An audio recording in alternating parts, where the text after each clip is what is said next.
無常人人妙百千万号南遭遇我今検問特十字願下如来真実義無常人人未妙法百千万号南遭遇我今検問特十字願下如来真実義無常人人未妙法百千万号南遭遇我今検問特十字願下如来真実義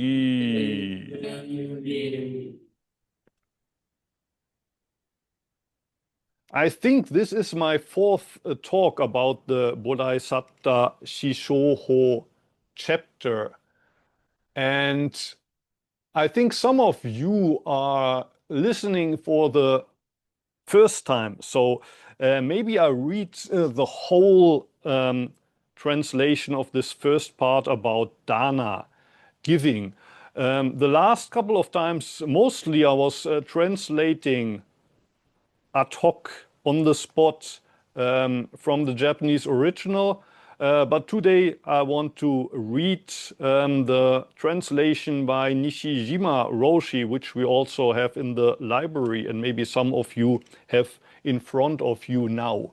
Nishijima translates the title of the chapter, Bodaisatta-Shishoho, as 4 elements of a bodhisattva's social relations. Bodhisatta is basically Chinese, Japanese pronunciation of bodhisattva. Shi means 4. Sho can mean embrace. So here it's kind of the social relation, embracing society or making a contact with sentient beings. That's what meant here. 4 ways of embracing all sentient beings. And Nishijima makes that 4 elements of a bodhisattva's social relations. Let me read from the start. First is free giving. Second is kind speech. Third is helpful conduct. Fourth is cooperation. Cooperation in Japanese is doji, and I sometimes translated that as making no boundaries. Doji means one thing, one matter, one matter. And you could make that into cooperation, but I have the feeling that cooperation, usually when we use this word, it's a little bit more on the surface. There's 2 people cooperating. But doji basically means there are no 2 people to start with. It's only one matter. It's only one matter. Free giving, or dana in Sanskrit, free giving means not being greedy. Not being greedy means not coveting. Not coveting means, in everyday language, not courting favor. I talked about that quite extensively in my first talk. I think it was at the beginning of this year. Basically, it means to present yourself naked, to be authentic, to be yourself. Don't play a role. Don't pretend to be somebody else. Because when you pretend to be somebody else, usually you do that to court favor. It's the opposite of giving. Giving means to be honest about yourself. Stop courting favor. Even if we rule the 4 continents, if we want to bestow the teaching of the right truth, we simply must not be greedy. That might mean, for example, donating treasures that are to be thrown away to people we do not know. And here the important point is, when you give something to somebody you know, often you do it with the expectancy that they will return that favor eventually. But free giving, and free is an addition here by Nishijima. Actually, fuse just means giving. But it's important that this giving is free, that there's no ropes attached. And when you give something to somebody who's a complete stranger and you might never see that person again, that's pure giving. That might mean, for example, donating treasures that are to be thrown away to people we don't know. When we offer flowers from distant mountains to the Tathagata, and when we donate treasures accumulated in our past life to living beings, whether the gift is dharma or material objects, in each case we are originally endowed with the virtue that accompanies free giving. There's a Buddhist principle that even if things that are not our own, there's a Buddhist principle that even if things are not our own, this does not hinder our free giving. That sounds a little bit surprising. How can we possibly give something that's not our own? That would be, well, stealing if we give something that belongs to somebody else. But I think the point here is about that you need to realize there's nothing in the whole universe that belonged to you in the first place. And that's not only true for the material objects that you call your own, because you bought them in the past or somebody gave them to you in the past. But where did that money come from? You earned it, you say, but where did you get the work? Where did you get the strength to do that work? All of that was given to you. So in the end, even this body that you call yourself, and even this mind that you call your mind, even that is not your own. So you can give all of that, and still you're giving something that is not your own, because the idea of I own something is contrary to Buddhism. You can only give what is not your own. And basically, giving up this idea, this belongs to me, is already an act of free giving. And a gift is not to be hated for its small value, but its effects should be real. When we leave the truth to the truth, we attain the truth. Again, here, it's not my truth, it's the real truth. Your truth is fake.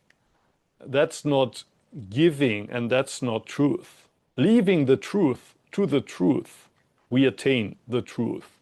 When we attain the truth inevitably continues to be left to the truth. When possessions are left to be possessions, possessions inevitably turn into gifts. Here Nishijima uses the expression possessions, but the original, I think here is takara. Takara means a treasure or any material thing. The problem with the word possession here, because it implies that somebody owns this. But as I just said, it's a possession without anybody who possesses it. It's a treasure. It's a treasure, but nobody owns this treasure. So you could also say when a treasure is left to be a treasure, this treasure inevitably turns into a gift. We give ourselves to ourselves, and we give the external world to the external world. The direct and indirect influences of this giving pervade far into the heavens above and through the human world, even reaching the wise and the sacred who have experienced the effect. Experienced the effect probably means they have attained nirvana. The arhants that have attained nirvana, that have become Buddhas already. The reason is that in becoming giver and receiver, the subject and object of giving are connected. This is why the Buddha says, when a person who gives comes into an assembly, others admire that person from the beginning. Remember, the mind of such a person is tacitly understood. Last time, about 2 weeks ago, I talked about this in length. Basically, it's a lot of people come to Antaji, but most of them, when they come to Antaji, they ask, well, what can I get here? If I really stay here for 3 years, what merit is there in me? What merit does that have for me? How will it change my life? Will it change my life to the better or to the worse? That's a very natural way of thinking. That's how most of us think most of the time. But it's not the attitude of giving. The attitude of giving is, what can I do when I go to Antaji? How can I help the place? If I stay in Antaji for 3 years, will it help Antaji? What's the merit for Antaji if I practice here for 3 years? What can I give to the world, so to speak? And if somebody comes with that attitude, all of the eyes will be on him, because people say, wow, wow, that's an example often in Bodhisattva that we talked about all the time. But unfortunately, there's very few examples of that in the world. So it's about this shift of perspective, not so much what can I gain here from Antaji or from Zazen as well. A lot of people are confused when they hear Zazen is good for nothing, because, well, I thought Zazen is good for a lot of things. It's good for me. It's supposed to help me with my life. But actually the point is, no, you have to shift your perspective. What can you do for Zazen? And the answer is, you can give your body and mind to the practice. You have to give yourself to the practice. That's the shift of perspective that we talk about when we talk about free giving. So we should freely give. Even a single word or single verse of Dharma, and it will become a good seed in this life and in other lives.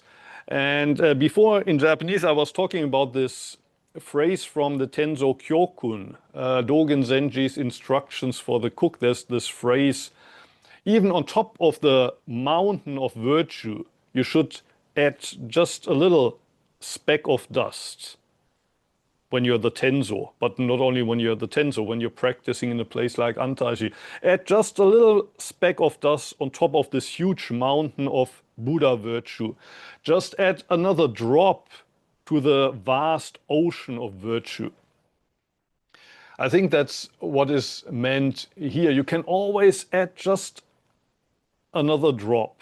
And unfortunately, most of the people, most of the time, most of us think, but I didn't come here to add another drop to the ocean. I did to take the water from the ocean. I want to take the treasure from the mountain and bring it back home. I didn't come to leave a speck of dust here. And again, that's the change of perspective we're talking about. We should freely give even a single penny or a single grass stalk of alms, and it will sprout a good root in this age and in other ages. Dharma can be a treasure, and material gifts can be Dharma.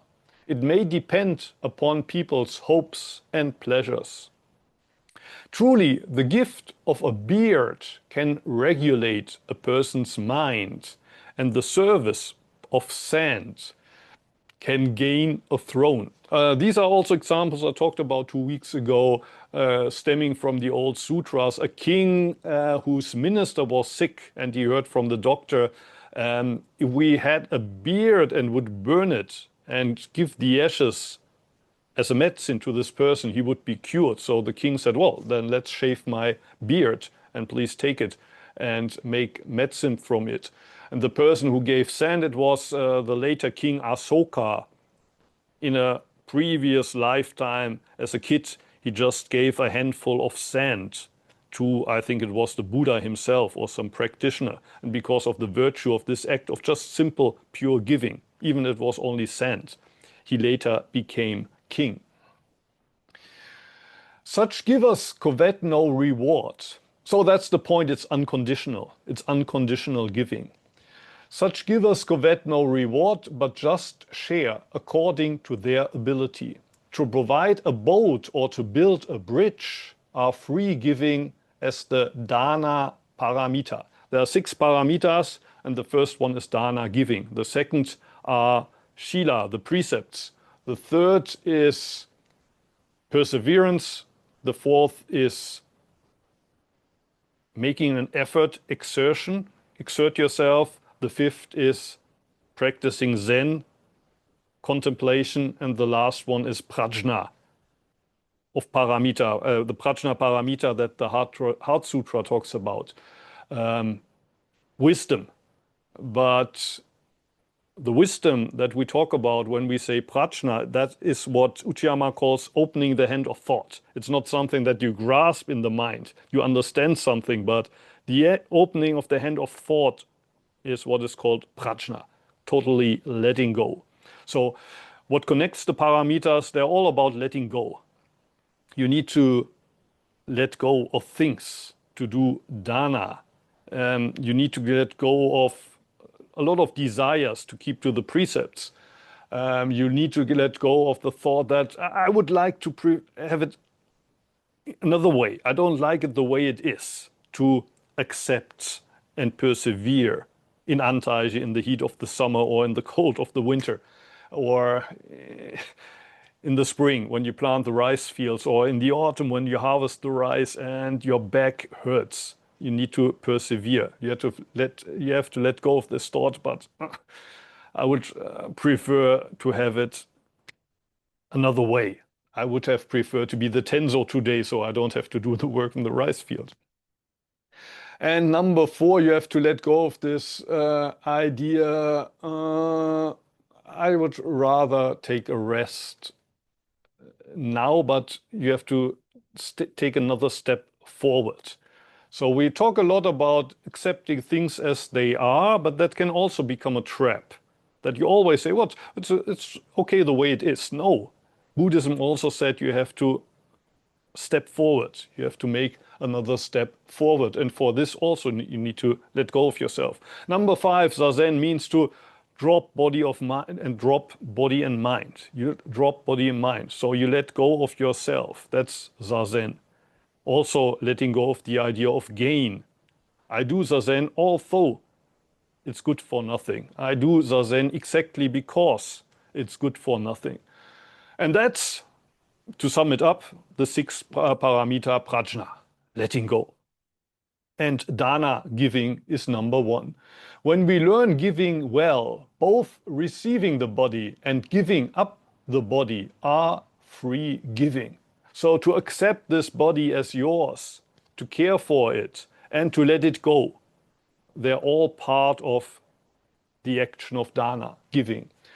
Earning a living and doing productive work are originally nothing other than free giving. Leaving flowers to the wind and leaving birds to time may also be the meritorious conduct of free giving.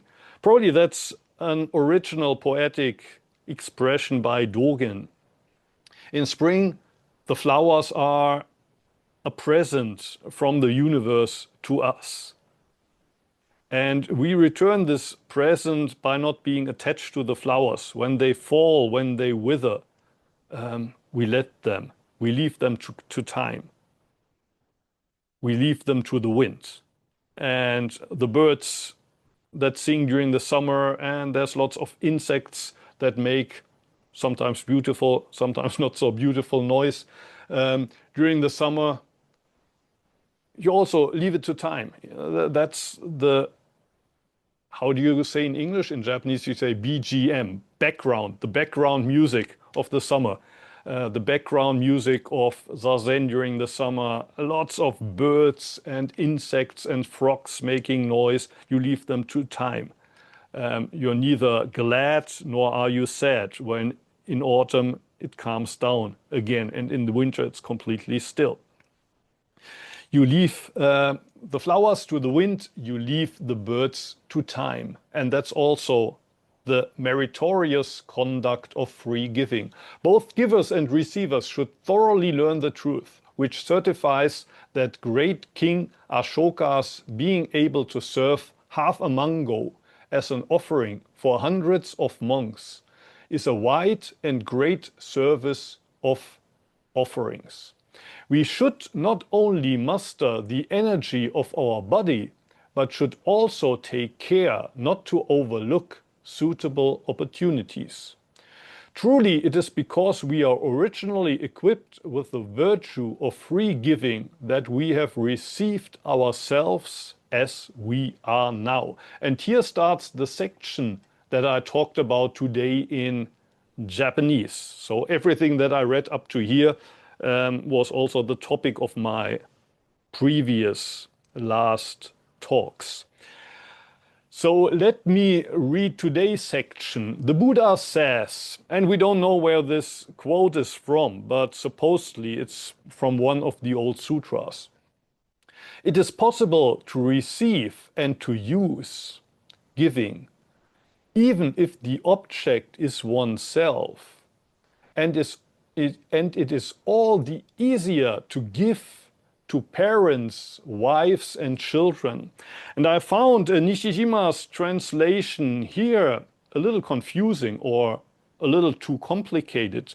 For me, it would have been much easier if he had just said, it is possible to give to yourself.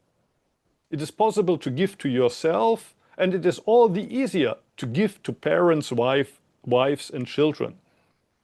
Basically, we have this idea that, well, giving means that you give something that belongs to you, to others. And a lot of people then naturally ask, but where's the limit? I can't give everything. People would use you. People would use me. If I would give everything, I would be, well, people would use me. I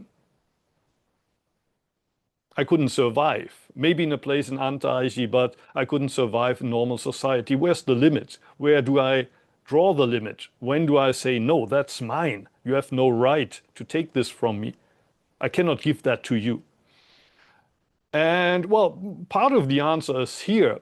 As bodhisattvas, we vow to care, to help all living beings. But that doesn't mean all living beings except myself. You're also one of those. So if this person, that is you, needs their their teeth brushed, you have to brush their teeth. You brush your teeth. That's also a form of free giving to yourself. You every day take this person to the ofulo. You bath them. That's also a way of receiving fuse, giving fuse to yourself. You feed this person. When there's break time, it's not only that you take care that everybody has their tea and their cookies, but you also receive your own tea and cookies. Of course, that's okay. And if that's okay to do it to yourself, it's also okay to care for your parents, for your wife, for your children, for your husband. So giving doesn't mean that you sacrifice yourself and your family for the sake of humanity. But you and your family are part of humanity. And as you know, in Buddhism, it's not only about humanity, but all of the other living beings. But in a way, you have to start. If you don't start with this person, and if you don't start with the person that are close to you, how will you possibly help all living beings? If you can't be even kind to yourself and the next person. But this kind of, to my feeling, a little bit complicated translation by Nishijima to receive and to use, even if the object is oneself, reminded me of a kind of a little bit similar phrase at the beginning of the Bendowa chapter. There, Dogen Zenji talks about in Japanese, ji ju yu zammai, the samadhi of receiving and using the self. Dogen Zenji there says that Zazen basically means to practice this samadhi that has been handed down from Buddha to Buddha, from Tathagata to Tathagata, right down to us, to receive and practice this self enjoyment. I think some people translate it, this, well, samadhi of receiving and using yourself.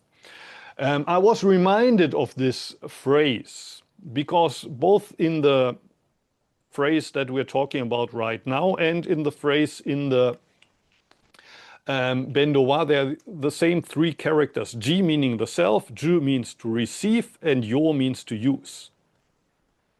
In the Bendowa, of course, Dogen Zenji is not talking about free giving. He's talking about Zazen. But you could say that Zazen also is an act of free giving. You give yourself, you give your body and mind to Zazen, as I said. And that's also important. It's at the same time, it's receiving the greatest present that you could possibly receive.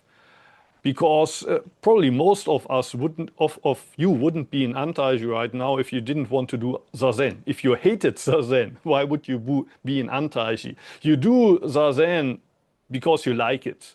You want to do it. Why do you want to do it? I don't know your answer, but in my case, the time of Zazen,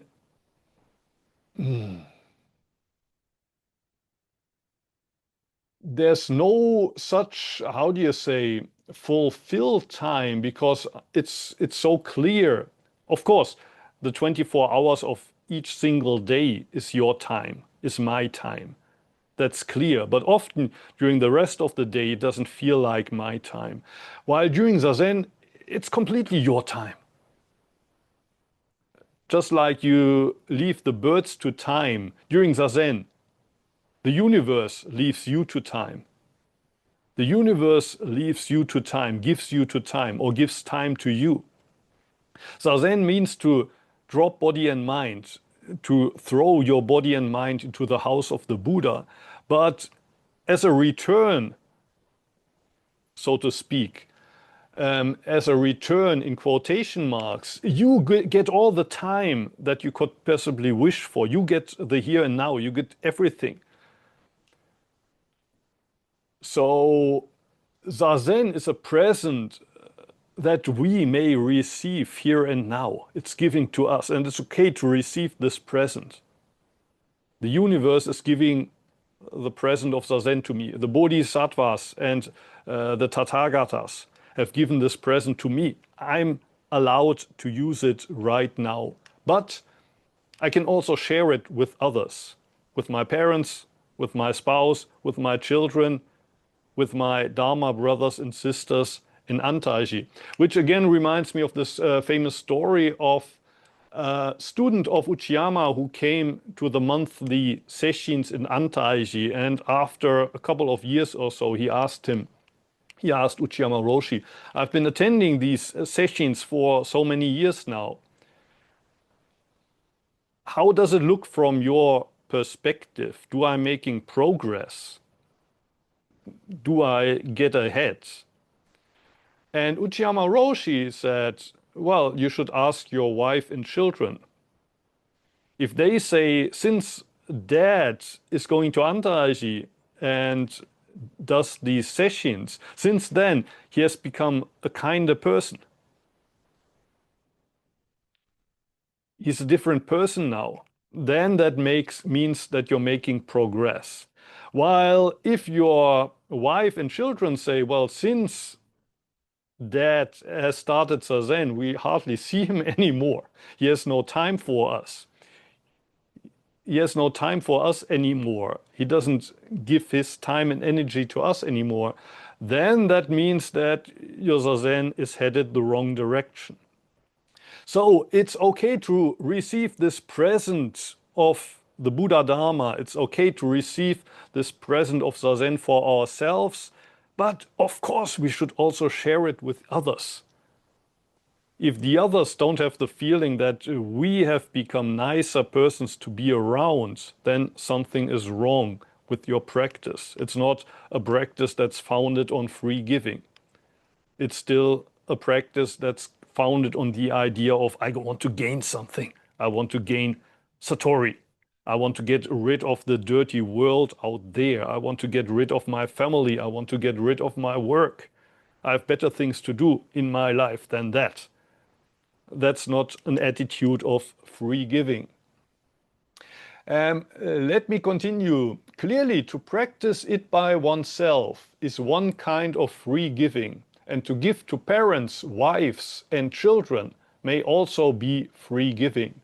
When we can give up even one speck of dust for free giving, though it is our own act, we will quickly rejoice in it, because we will have already received the authentic transmission of one of the virtues of the Buddhas.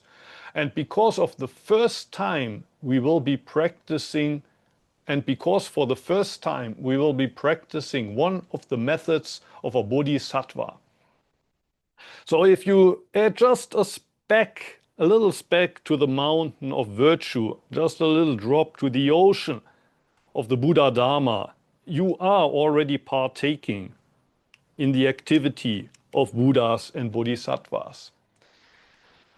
What is hard to change is the mind of living beings. And I was laughing when I talked about this in Japanese just before, because I think we all know this feeling. It's really hard to change the mind of others. People at work, people in the family, or people that you live with in Antaiji. It's hard to change them, their habits, their bad habits. It's hard enough to change our own. And why is it so hard? Well, as we know from our own perspective, when others try to change our habits, we don't appreciate that. You have no right to tell me this. First, you should remove the beam from your own eye before you bother about the speck in my eye. So it's really hard to change others. And of course, the first thing is to change yourself if you want to change others. But also if you're in the position of the teacher, or in a Japanese monastery, senpai, kohai is important. There's the ones that are longer and have more experience than the people that are just arrived, that are fresher. So it's also your responsibility to not only care about your own problem and your own practice, but you also teach others. You have to somehow try to communicate something there. So how do you do that? It's hard to change the mind of living beings. By starting with a gift, we begin to change the mental state of living beings. And the word that Nishijima Roshi translates as gift here is, I think, the same word that he before translated as a possession, which can also be translated as treasure or material object. So you give something, a gift, and it can be a glass of water, or it could be the kind words, which will be the topic of the next Dharma talk. Good morning. How are you? How can I help you? That's also a small gift with which you can start. it's hot today, or it's cold today. Would you like to have here hot tea by the stove? Those are words with which you can start if you want to change the mind of a person. That's the way you should start. Don't start with telling, oh, you do that wrong. I know a better way. You see things the wrong way. I see them the way they are, and I will teach you how they are. Usually you won't have good results with that. By starting with a gift, we begin to change the mental state of living beings, after which we resolve to change them until they attain the truth. And it's said in Buddhism that will take an endless amount of time. There's no end to the way, but still you should always take the first step, and the first step is giving. At the outset, we should always make use of free giving. This is why the first of the 6 paramitas, and I listed them up just about 15 minutes ago or so. The first of the 6 paramitas is dana paramita. The bigness or smallness of mind is beyond measurement, and the bigness or smallness of things is also beyond measurement. But there are times when mind changes things, and there's free giving in which things change mind. Here Nishijima says mind changes things and things change mind. The original is turn. So the mind turns a thing, or the mind expresses, manifests in a gift that you give. But this gift, when it's received, also makes an impression on the mind of the person who receives it. So the mind turns around things. The mind manifests as things. But this mind that is manifested in the thing, when it's received, also in turn changes and impresses the mind of the receiver. And this thing can be, as I said, a glass of water, a cookie, a nice word, or a pair of gloves when you do samu, whatever. Okay, so much for today in English. If you have any questions, anything yet that you would like to ask, please feel free to ask it now. はい、お願いします。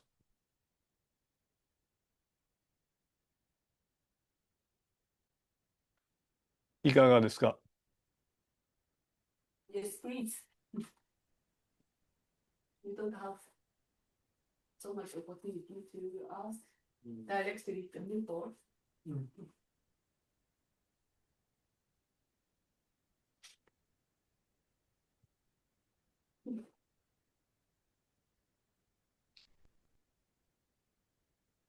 So maybe hello. Hello. Thank you for your time. So これだけする。これだけする。はい、すいません。どうぞ。名前を言ってください。thank you for your time. My question is that so you were speaking about that a person participates in free giving, but also you mentioned that you cannot give yourself completely to everybody because there might be some using in that, so that the other people will use you. But isn't it also a little bit, how do you say, paradoxical? Because if you start choosing who do I give to, then it is the I inside that chooses that I give here and I give there, or is this good because it's wise choosing? So, for example, I'm a student and I have course mates and I have a school, and I know I can put all my effort in the course mates. Mm. I also have family away, so I have to divide my time, and I don't know where is the right balance. Mm. Mm. Mm. Mm. Well, the point I made today is you are also one of those to whom you have to give. You Mm. have to give to all, and you are one of those, and your family is part of those, and the people at work are part of those, and the sangha that you practice with is part of those, and you have to give to all of them. Mm. And well, what you just said, often it feels like 24 hours of the day are not enough. If I had just another 1 or 2 hours, if I had 26 hours a day, maybe I could do it. But 24 hours is just not enough time for me and my family and work and the Sangha together. And unfortunately, there's no fixed answer to, well, where you make the preferences. When you say, now it's time for me to go home and be there for my family, and now is the time for me to shut the door and do my personal Zazen. So one day you decide to spend more time with the family, and maybe there's the feeling, well, maybe, but I don't know. For example, if you're a doctor in a hospital, but maybe needed at the hospital as well, or your nurse, whatever. You always have to sacrifice one part, and you have to live with this inner, how do you say, feeling of being torn. Ah. I think that there's no way to avoid it. And I mean, the nice thing about a monastery like Antaiji is it reduces that, because well, the Sangha is also your family in a way, and it's also your work, so to speak. So in Antaiji, you don't have to, when you live there for 3 years, you almost never have to make this decision. Do I prioritize family, or do I prioritize Sangha, or do I prioritize work? Because they're more or less the same. Although even at Antaiji, there's often this thing, yeah, but next Hosan, I would like to have only for myself. But you also see, well, there's some people working in the fields, even though it's Hosan. Maybe I can help them. But shouldn't I also give rest to this person? So even in Antaiji, there's, of course, this dilemma that you say, well, this person, me, needs rest, but I'm aware that there's some people out there that need my help in precisely this moment. So should I help them, or should I say, today I give rest to this person? But well, again, the nice thing about Antaiji is that if you decide I'm going to give all of myself to the Sangha, it usually, from my experience, it usually turns out well. And it's much easier also on yourself when you always have to draw the line and you say, okay, today I'm going to take a rest, but then you feel bad because you think, well, maybe I shouldn't have taken the rest when everybody else was doing their best. So, but it's much harder when you return from Antaiji to the so-called normal world, and you have a family and work, and you have the practice, and you have your own private time that you want to secure. It's hard. It's a koan, you would say, Genjo koan. It's the koan of reality, real life. It's the koan of having a real life. Mm. And I don't know of any good answer that tells you how to prioritize and how much of your attention and Yeah. time should go to this person, and how much you should accolade to the family, and how much this. Um, Mm. but kind of suffering from that, although we talk in Buddhism about transcending suffering, I have the feeling that, well, if you suffer from that to a certain degree, it's not a bad thing, because it means, well, you're concerned about it. If you don't suffer from that at all, if you have no problems with that at all, uh, then there's chances that you're a big egoist. So, um, allow yourself to be torn in between these different sectors of your life, and you want to give a little bit more to each of them, but you just can't. But that's okay.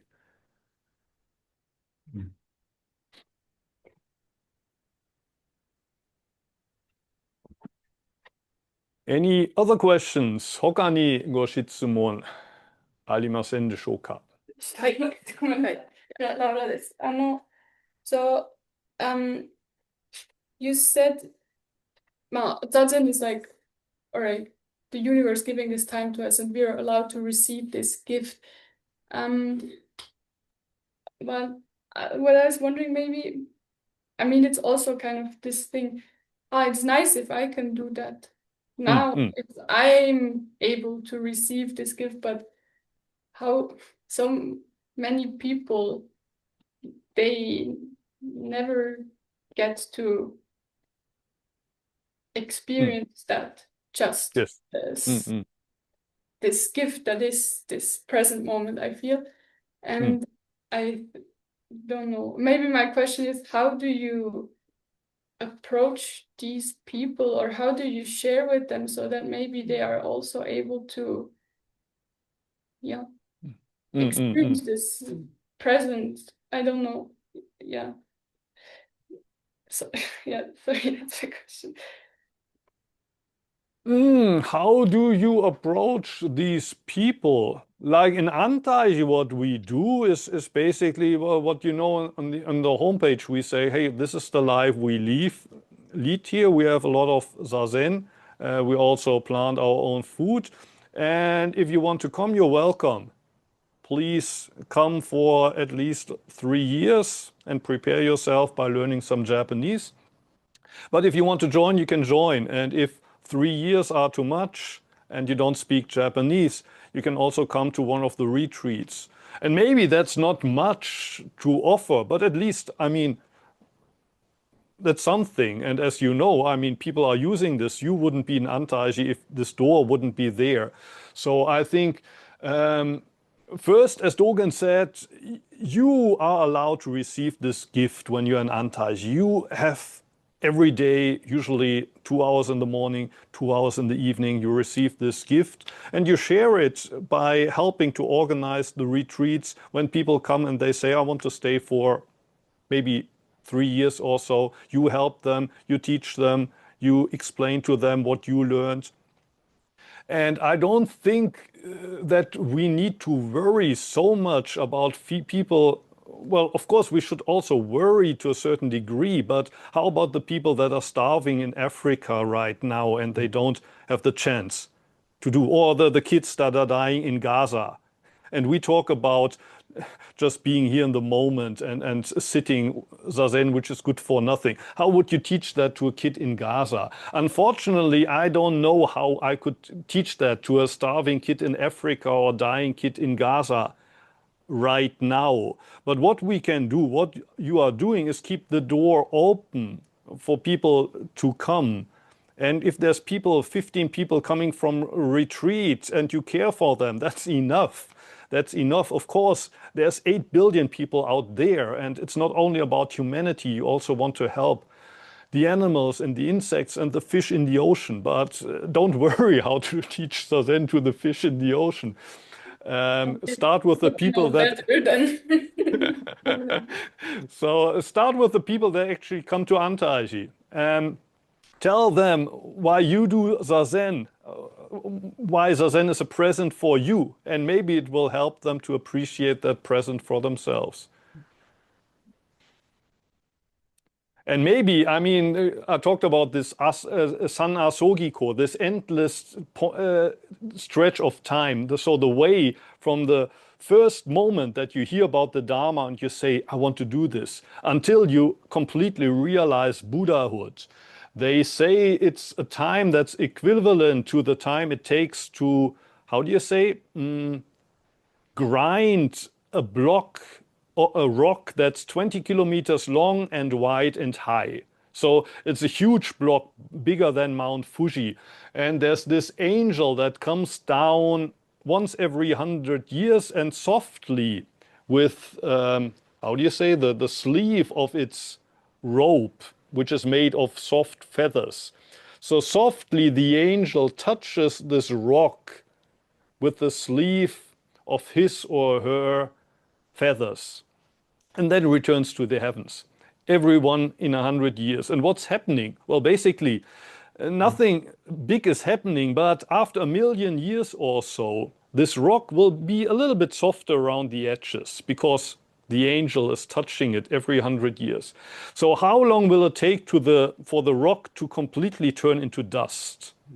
And the Indians said, well, that's what we call one asogiko, an eternal stretch of time. And when this has passed, you have finished 1/3 of the way. You're 1/3 of the way that takes to Buddhahood. 2/3 are still ahead of you. So you have to do this 3 times. And basically, well, the idea behind that is probably the realization with us. We changed because of Zazen. Of course, we have changed. But are we really so perfect bodhisattvas? No, it feels like it takes much longer time. And then if you think that you not only want to help yourself, but all living beings, you need more time than it takes to turn this big rock that's 20 kilometers high to dust. So I think that was in the mind of the Indians that thought up these metaphors, like it's a long way, but that doesn't mean that it's not worth taking one step after another and organizing another retreat at Anta-Aishi, preparing for a sesshin, helping the newcomers with their practice. That's enough of a step at a time, I would say. Okay, thank you very much. Thank you.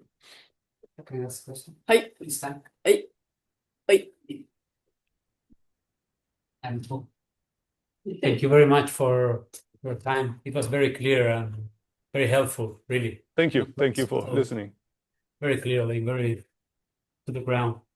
My question is related to Zazen. Yes. That you said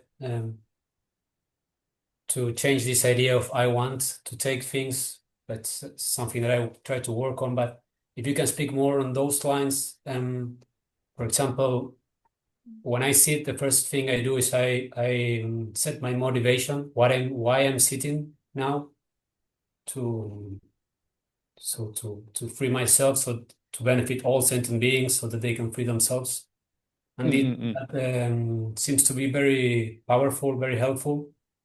But then it's a contradiction with, for example, sit without any gainless idea, with a gain, like not to gain anything. Yes. So how would you say to give body and mind, like with that attitude, how to practice that? Yeah, you mentioned this contradiction. Well, you could say there's the kind of 3, roughly divided, there's 3 different modes of practice. One is, I want to become a better person. I want to get enlightened. I want to attain nirvana and become free of suffering. And that's maybe very close to the original teaching of the Buddha. He never said that we should save all living beings. He said, you are suffering. There's this arrow in your body, the poisoned arrow. You have to take it out. And that's practice, to pull out this arrow of suffering. So that's very close to the original teaching of the Buddha. But when you think about it, it's all about my suffering. It's all about me. So it's very egoistic. And that's where Sawaki Roshi's saying Zazen is good for nothing comes into play. It's good for nothing. It's not about you. It's not there to help you gain insights. It's not there to help you become a Buddha. It's not about you. Zazen is good for nothing. Just sit.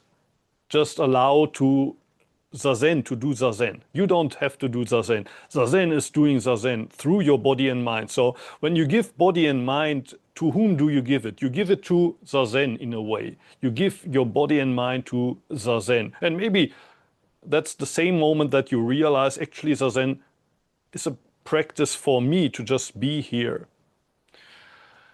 But then number 3, which is also important, we practice in the hope to help all others. So it's not only for myself, but I want to, like Laura also mentioned this, I want others to also profit from this. Maybe others that don't even know about this practice. I want them to join. I want to share this with others. And you could say there's a, how do you say, contradiction. Not only with the first, in the first case it's only about me, but also the second. In the second there's no gain, there's no purpose, there's no aim, not even to help others.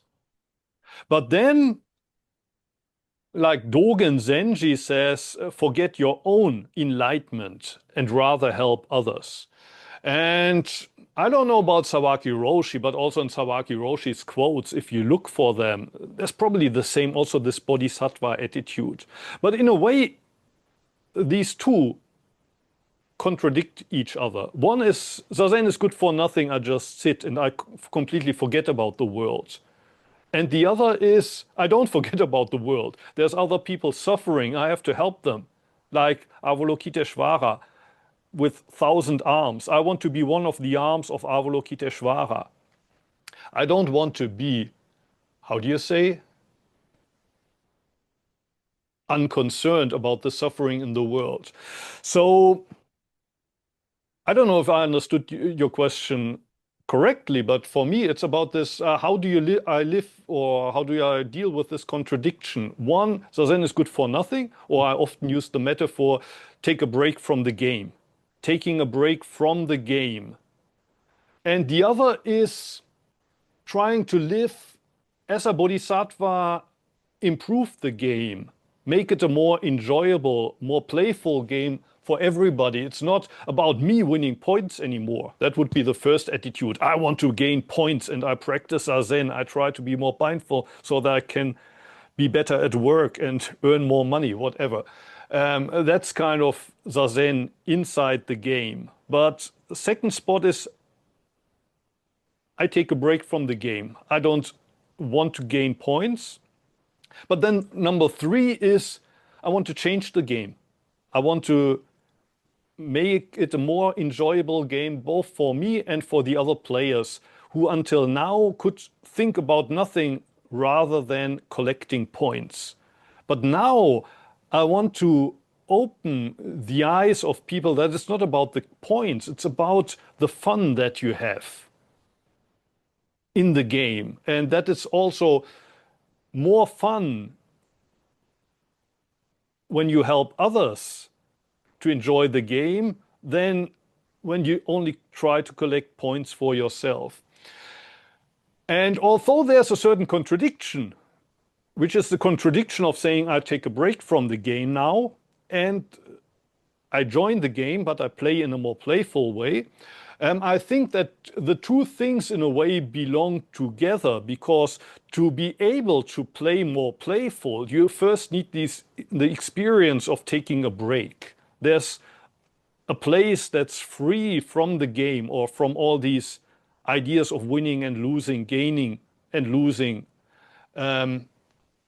There's this place that's completely unattached by that. But once you experience this, I can take a break from the game. When you're an Antaiji, I can take a break 2 hours in the morning, 2 hours in the evening. I have this time where I'm free from the game. Then usually naturally there's this wish, I want to share this with others. And if we can share this experience, we can also change the game. Until then, the game of samsara was only suffering. But if we make this experience, if we can share this, we can turn samsara into nirvana. Actually, nirvana was always here. It's just that we couldn't see it because we were only trying to gain points for ourselves. So there's a contradiction there, but also I see a connection. You first need to take a break from the game. Zazen is good for nothing, but then naturally you want to share that with others. You want to share that with others. But what you want to share with others is the experience of taking a break from the game. So you shouldn't turn kind of the practice of the Bodhisattva into a kind of, how do you say, a duty. It is my duty to live as a Bodhisattva, and then you point your fingers at others, and you should also behave more Bodhisattva-like. We are playing this new Bodhisattva game, and you're not good enough at it. You should improve your Bodhisattva game. No, if this happens, and this can sometimes happen, then it's just the same shit game that we played before. But the game that we want to play is playful. It comes because we wish to do it.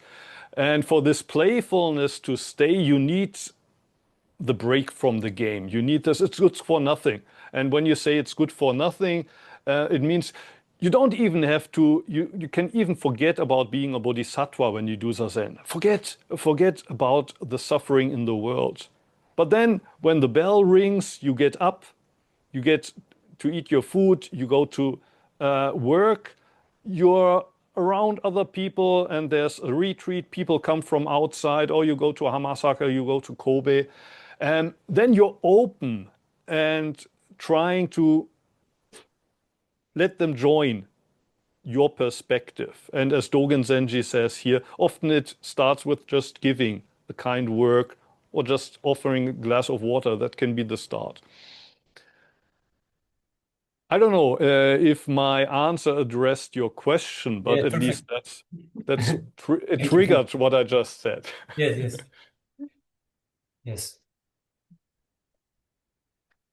I do usually, when I sit, I do bring the suffering of others, like a way to, I don't know, be more compassionate, and that energy really gets into my sitting.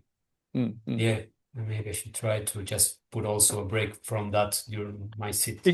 Exactly. I mean, there's many meditation techniques in many ways, but in Zazen, I would say you don't, of course, compassion is something that we should never forget, but I wouldn't try consciously during Zazen, oh, now I need to be compassionate about all living beings. Like during Zazen, just sit. You can even forget the suffering of all living beings in that moment.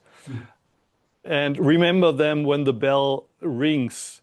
And if you forget the suffering of others, even in the daily life, then there's a problem. But you don't have to, how do you say, artificially during Zazen also remind yourself, I'm a bodhisattva, I'm doing this for the sake of all living beings. It's a motivation. Yeah, maybe as an initial motivation. But when you sit, just sit. Forget the purpose. Forget the purpose. You don't have to do it for all living beings. Thank you very much.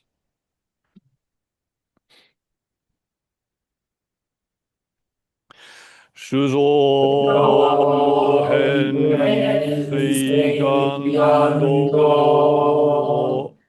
Bonno mujin seigandan Homon muyo seigangyaku Butsudo mujo seiganjo Shuzo muhen seigando Bonno mujin seigandan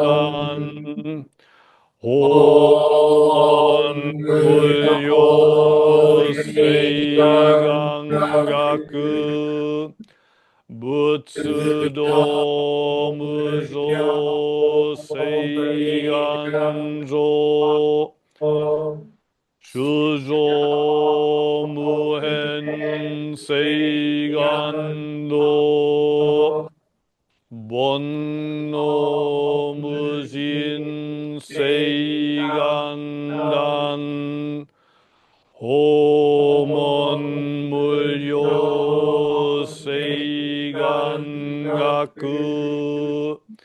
仏道無常世願上